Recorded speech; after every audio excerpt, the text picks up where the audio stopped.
Hello student, in this video we'll do chapter 1, the portrait of a lady, author Khushwant Singh. So first of all there is a key sentence to learn chapter name and author name. Khushwant Singh ने बनाई the portrait of a lady. Khushwant Singh ने बनाई the portrait of a lady. Through this sentence you can learn chapter name and author's name. Wrinkle, full of wrinkles, झुर्रियों से भरा हुआ चेहरा था दादी माँ का. The thought was almost revolting. It means that the physical appearance of grandmother and grandfather of author was totally opposite. His grandmother was very beautiful, but grandfather seemed to have lots of grandchildren. He appeared very, very old. इस phrase का मतलब है कि दादा और दादी के physical appearance में बहुत ज़्यादा चेंज था. दादी अपने बचपन में बहुत सुंदर थी, लेकिन जो दादाजी थे वो बहुत ज़्यादा बूढ़े नज़र आते थे. ऐसा लगता था कि उनके काफ़ी सारे ग्रैंड चिल्ड्रन हैं. absurd, स्ट्रेंज, विचित्र, फेबल्स, फिक्शियस टेल, काल्पनिक कथाएँ, undignified, not respectful, criss cross of wrinkles. It means that grandmother's face was full of wrinkles. Hobble, limp, लंगड़ा के चलना. An expanse of pure white serenity. Serenity का मतलब होता है pious, पवित्र. This phrase is used for grandmother. She looked pious, calm in her white dress. She has been compared with snow-covered mountains of winter. Monotonous, long and boring. नीरस. Turning point, a great change. बहुत बड़ा बदलाव जब ज़िंदगी में आएगा तो हम उसके लिए टर्निंग पॉइंट वर्ड यूज़ करते हैं. There was a turning point in grand mother and grand sons relation when they shifted to the city. Rolled by, passed by, व्यतीत होना. समय जब व्यतीत होता है तो हम रोल्ड बाय फ्रेज़ यूज़ करते हैं. Monopoly, sole right of trading, एकाधिकार. सोल राइट ऑफ ट्रेडिंग, एकाधिकार. हार्लेट, prostitute, वैश्या. Accepted her cousin with resignation.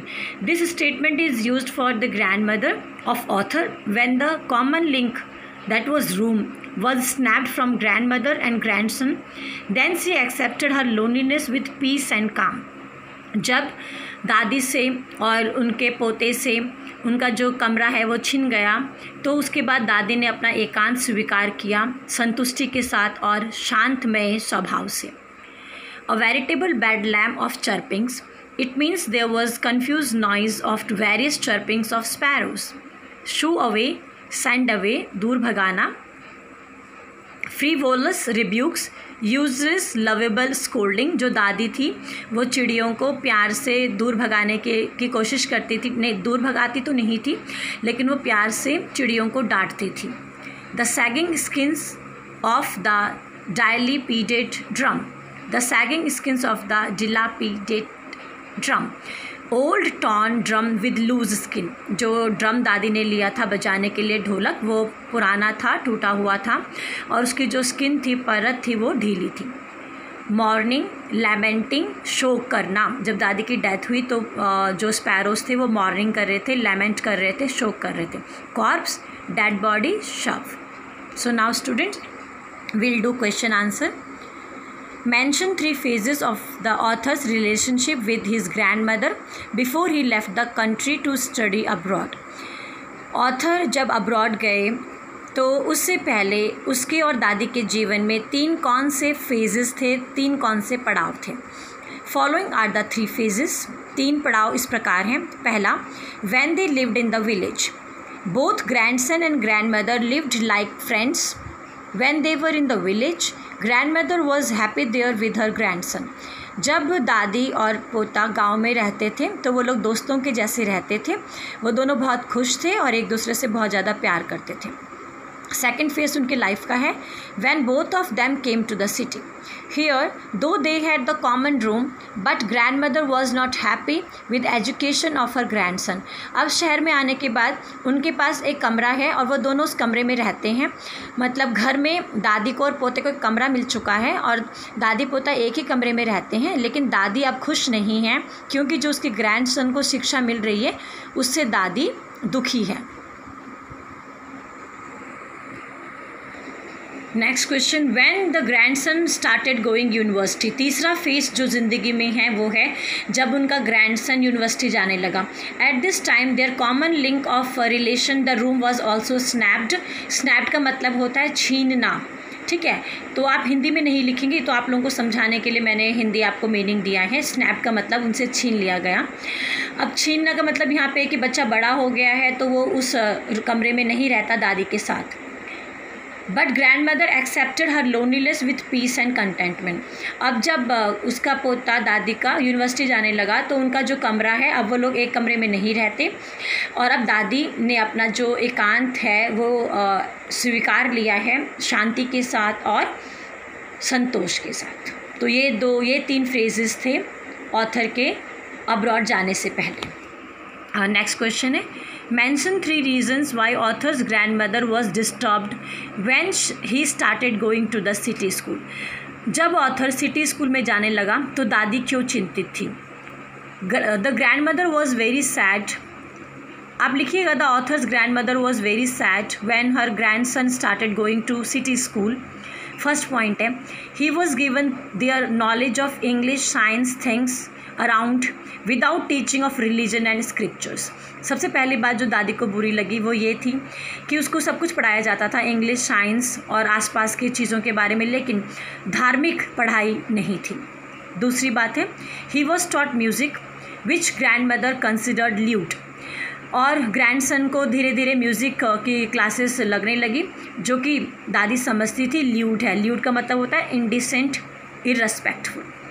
तीसरी बात, she could not help him in studies and neither drop him to the school.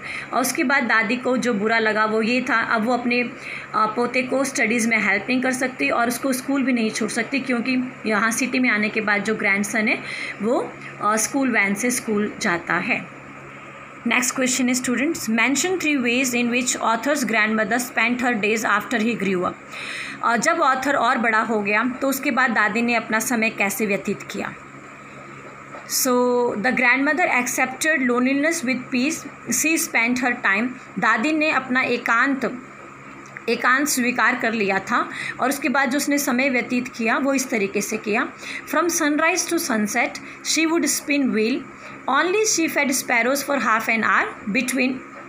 और दादी ने सुबह से लेकर शाम तक स्पैरोस वो चरखा काटती थी और बीच में थोड़े आधा 1 घंटे के लिए स्पैरोस को दाना देती थी। सेकेंड है, she spent happy hours in feeding sparrows. और वो स्पैरोस को फीड करने में भी समय व्यतीत करती थी। She spent most of her time in prayers and counting beads of her rosary. दादी ज़्यादातर समय प्रार्थना में व्यतीत करती थी और माला जपती थी। तो ये 3 बातें हैं, ये 3 तरीके हैं जिससे दादी माँ अपना समय व्यतीत करती थी। Next question is students, the odd way in which the author's grandmother behaved just before she died. ऐसे कैसे अजीब तरीके से दादी ने बिहेव किया उनकी मृत्यु से कुछ क्षण पहले, ये हमें डिस्क्राइब करना है। She had omitted to pray. She did not waste time to talking to anyone. उसके बाद दादी ने अपना जो समय है वो प्रेयर में लगाया और उसने किसी से समय बर्बाद नहीं किया बात करने में। She lay peacefully in her bed praying and counting beads of her rosary. उसके बाद वो अपने बिस्तर पे लेट गई और प्रार्थना करती रही और माला भी जपती रही। After some time, her lips stopped moving and the rosary fell from her lifeless finger. कुछ समय बाद उनका जो लिप्स है वो बंद हो गए चलना, मतलब उन्होंने प्रार्थना करना बंद कर दिया और जो माला थी उनके हाथ से गिर गई, अर्थात उनकी मृत्यु हो गई। Describe how sparrows express their सोरो।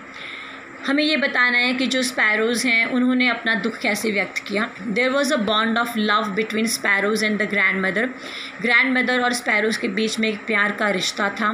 Feeding sparrows was the happiest hour of the day for हर।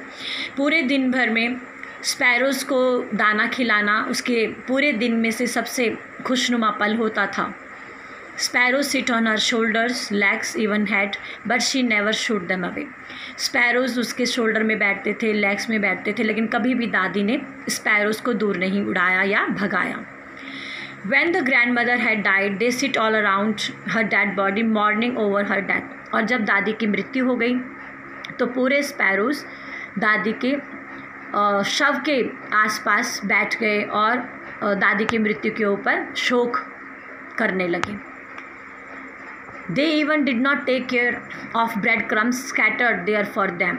और इन पक्षियों के लिए, स्पैरोज के लिए जो ब्रेड क्रम्स डाले, उनकी ओर भी इन पक्षियों ने कोई ध्यान नहीं दिया. They flew silently when the corpse of grandmother was taken for funeral. और उसके बाद जब दादी को फ्यूनरल के लिए लेके गए, अंतिम संस्कार के लिए लेके गए, तो पूरे स्पैरोज चुपके से वहाँ से उड़ गए. So students, in this video we have done important notes and question answer. I hope you liked, because I tried to give you question answers and notes in as easy language as possible. Thank you students.